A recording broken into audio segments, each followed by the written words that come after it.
Assalamualaikum warahmatullahi wabarakatuh. Baik, perkenalkan sebelumnya nama saya Akan Gali. Di sini saya akan menjelaskan sebuah tugas mata kuliah untuk mata kuliah teknik penyihatan yang berjudul Perbedaan Tiga Sumber Air dan Pembuatan Alat Filtrasi Sederhana. Eh, Berikut adalah profil saya, yaitu nama saya tadi Ilham Gali, berstatus sebagai mahasiswa di jurusan Teknik Sipil, Fakultas Teknik di Universitas Riau. Baik, terkait dengan tugas yang diberikan, saya mengumpulkan tiga jenis air seperti yang terlihat. Yang pertama ada air parit, diambil dari parit sekitaran Bundaran Tapung, Kecamatan Tapung, Kabupaten Kampar. Lalu yang kedua yaitu air sungai, diambil dari air Sungai Kampar.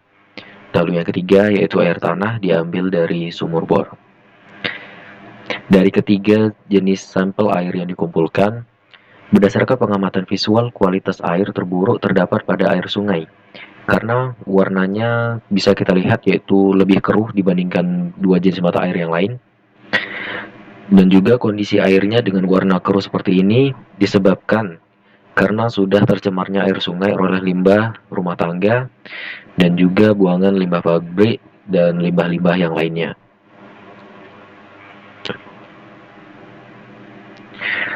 Lalu untuk kualitas terburuk selanjutnya adalah air parit.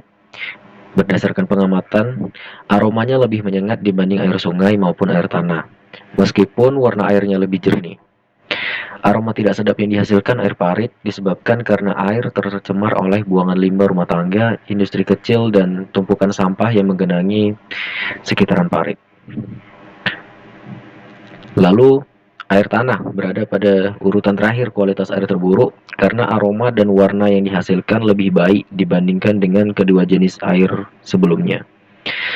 Air tanah umumnya digunakan untuk kegiatan rumah tangga sehari-hari seperti mandi dan cuci. Tetapi jika digunakan sebagai air minum, harus dilakukan tahapan filtrasi sesuai dengan ketentuan syarat air layak minum. Air yang digunakan pada proses filtrasi kali ini yaitu air sungai dengan kualitas air terburuk. Sebelum memulai proses filtrasi, mari kita siapkan alat dan bahan untuk pembuatan alat filtrasi sederhananya. Alat dan bahan pertama yaitu pasir dan kerikil, lalu ada spons, kapas wajah, lalu bisa kita gunakan gunting atau pisau cutter, bisa dipilih salah satunya saja. Lalu ada lem plastik dan juga satu buah botol plastik dengan kapasitas 1,5 liter. Lalu kita masuk ke tahapannya, yaitu yang pertama, potong botol plastik ini menjadi dua bagian.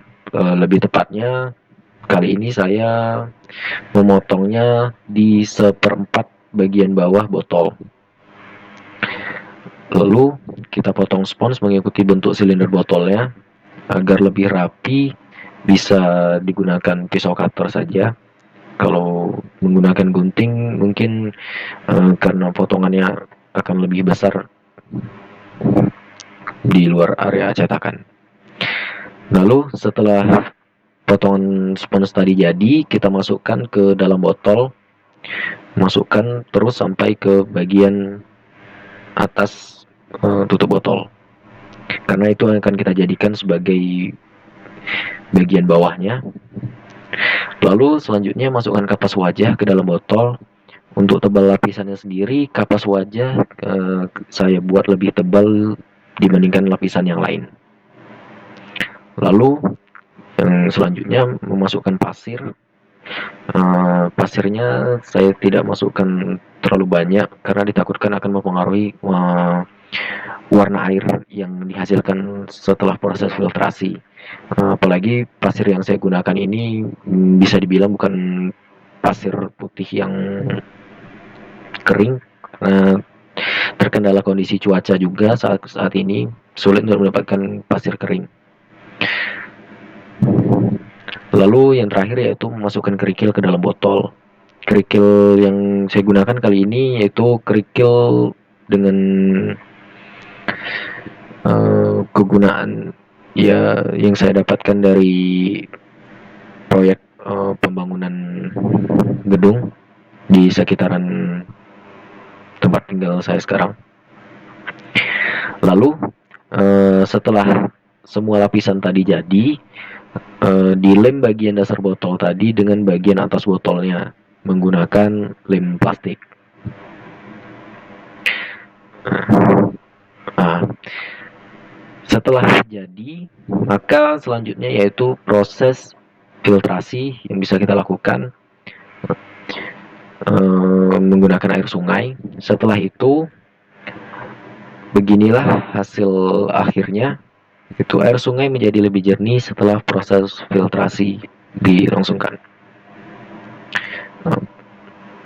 Mungkin untuk lebih jelasnya akan saya perlihatkan sebuah video proses filtrasinya. Sebelumnya saya ucapkan terima kasih. Assalamualaikum warahmatullahi wabarakatuh.